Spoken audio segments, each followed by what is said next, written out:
perkenalkan, nama saya Adnan Madu, saya dari kelas 11 Bisnis Retail. Saya akan menjelaskan bagaimana munculnya embrio kebangsaan dan nasionalisme.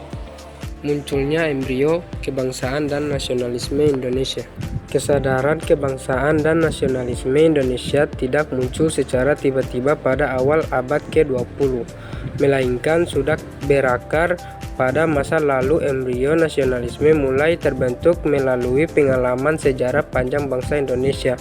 Beberapa faktor penting yang mendorong tumbuhnya kesadaran kebangsaan antara lain kejayaan masa lalu. Sejarah mencatat bahwa kerajaan-kerajaan besar seperti Sriwijaya dan Majapahit pernah menyatukan wilayah Nusantara. Kebanggaan terhadap kejayaan ini menumbuhkan semangat persatuan. Peran agama Islam sebagai agama mayoritas Islam tidak hanya menjadi ikatan religi, tetapi juga simbol perlawanan terhadap kolonialisme Barat, penjajahan Belanda, penindasan dan ketidakadilan selama masa kolonial membuat masyarakat mulai menyadari pentingnya persatuan untuk melawan penjajah. Pendidikan Barat, sistem pendidikan kolonial melahirkan elit politik Bumiputra yang terdidik. Mereka mulai memahami bahwa bangsa Indonesia sebenarnya sedang dijajah dan harus bangkit. Volksraad, Dewan Rakyat, lembaga perwakilan Hindia Belanda yang berdiri tahun 1918, membuka ruang bagi kaum terdidik Indonesia untuk menyuarakan aspirasi rakyat sehingga menumbuhkan rasa persamaan dan persatuan. Faktor-faktor ini kemudian mendorong berdirinya organisasi-organisasi pergerakan nasional yang menjadi tanpa penting lahirnya kesadaran kebangsaan Indonesia. Organisasi pergerakan nasional pada awal abad ke-20 mulai muncul berbagai organisasi politik, sosial, keagamaan, kepemudaan, dan profesi di Indonesia yang berperan penting dalam memperjuangkan kemerdekaan. Organisasi-organisasi ini menjadi tonggak lahirnya kesadaran nasional. Budi Utomo didirikan pada 20 Mei 1908 oleh para mahasiswa Stovia dipimpin R. Suetomo berdasarkan gagasan Dr. Wahidin Soedirohusodo tentang pentingnya pendidikan bagi kemajuan bangsa.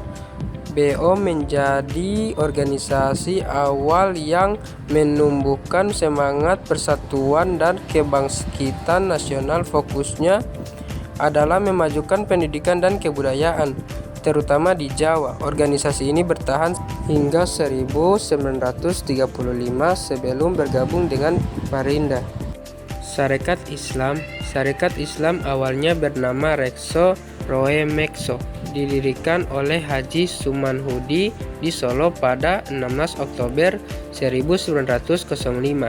Kemudian berubah menjadi Sarekat Dagang Islam SDI. Tujuan utamanya adalah memperkuat kerja sama para pedagang Islam dan meningkatkan kesejahteraan pedagang Bumiputra.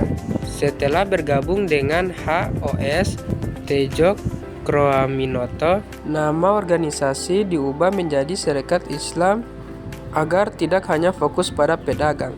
SI memperjuangkan keadilan bagi rakyat Bumiputra, bersifat demokratis, militan, dan berjiwa nasionalis ekonomis. Di bawah Tejo Kroaminoto, SI berkembang pesat dengan banyak cabang dan anggota, sehingga membuat pemerintah Belanda khawatir dan mulai membatasi kegiatannya.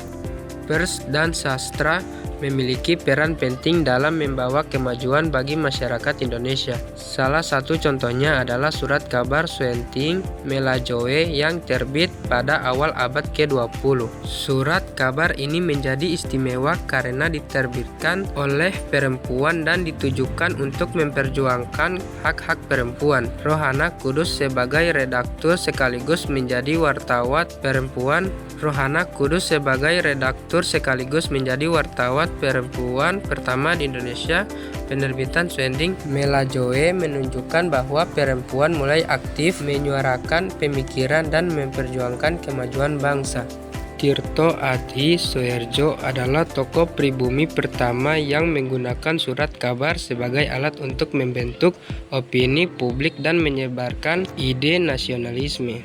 Ia mendirikan Surat Kabar Medan Prijaji pada 1907 yang dianggap sebagai pers pribumi pertama di Indonesia. Melalui tulisannya, ia berusaha memajukan rakyat dengan pendidikan dan menyuarakan kritik terhadap pemerintah kolonial. Tirto juga menerbitkan beberapa majalah lain seperti Soeloe, Keadilan, dan Panjaran Warta.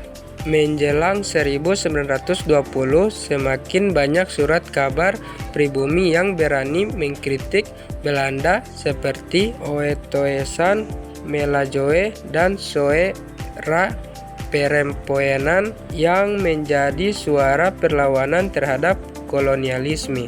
Sekian video presentasi dari saya. Wassalamualaikum warahmatullahi wabarakatuh.